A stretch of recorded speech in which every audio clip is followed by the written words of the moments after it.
The sun was merciless that afternoon, scorching the dusty streets of Ibadan.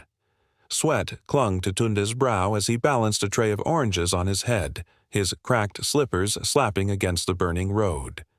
Every shout of, "Buy your fresh orange here," was not just a call for customers, it was a cry for survival. And through the window of the small kiosk at the corner, Madame Ronke watched him with the sharp eyes of a hawk. Before I tell you what happened next, tell me in the comments where you re-watching from. I love knowing who's listening. Ronke was not his mother.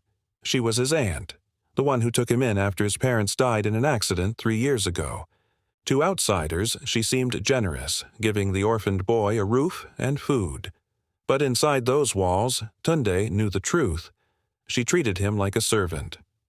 Every dawn, she'd throw open his door and shout, "Get up, lazy boy. Go hawk before the sun goes down." And so, he hawked. Morning to night. Rain or shine. While her children went to school in clean uniforms, he counted coins on the roadside, his stomach growling. Sometimes he'd whisper to himself, one day, things will change. That day came sooner than he thought. It began on a humid Thursday when the local radio station announced a contest. The Dream Voice Challenge. Anyone could enter. The winner would receive $500,000 and a scholarship to study media and communication. Tunde had always loved voices. When he hawked, he'd imitate radio presenters, making people laugh. But when he told Ronke about the contest, she laughed so hard she nearly spilled her drink. "You, a hawker? Go and hawk your oranges instead of dreaming nonsense."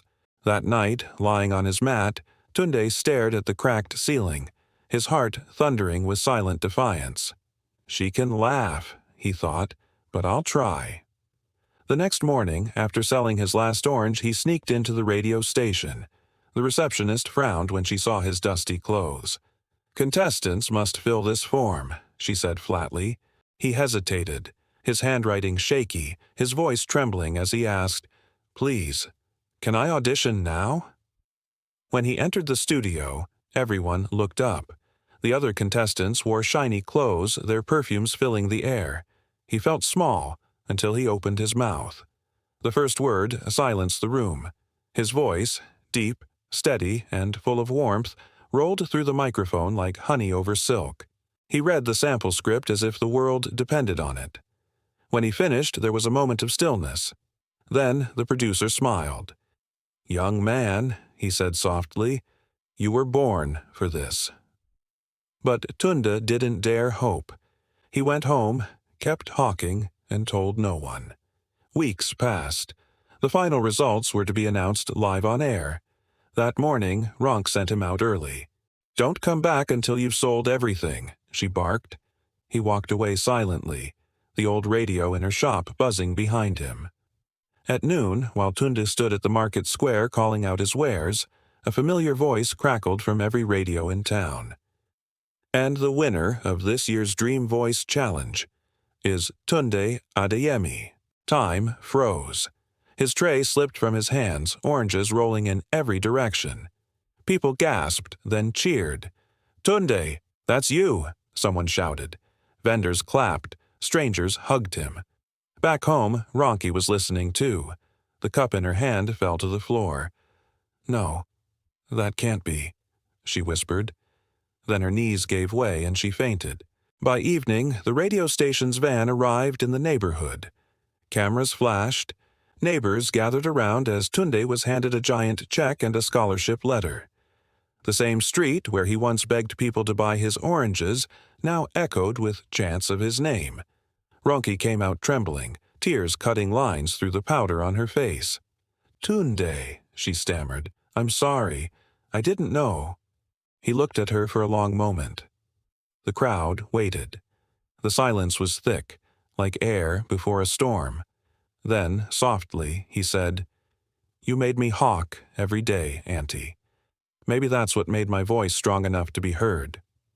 A murmur ran through the crowd, a mixture of awe and respect. She wept openly, while he turned to thank everyone who believed in him. That night, as he stood under the same stars that had watched his struggle, he whispered, "Maybe pain is not the end. Maybe it's just the beginning of the story." And from that day forward, every time his voice came on the radio, people smiled and said, "That's Tunde, the boy who once hawked oranges." Because kindness doesn't vanish, it waits and it finds its way back. Even the harshest voice can turn into music if it dares to speak against the silence. If this story touched you, share it with someone who needs hope today.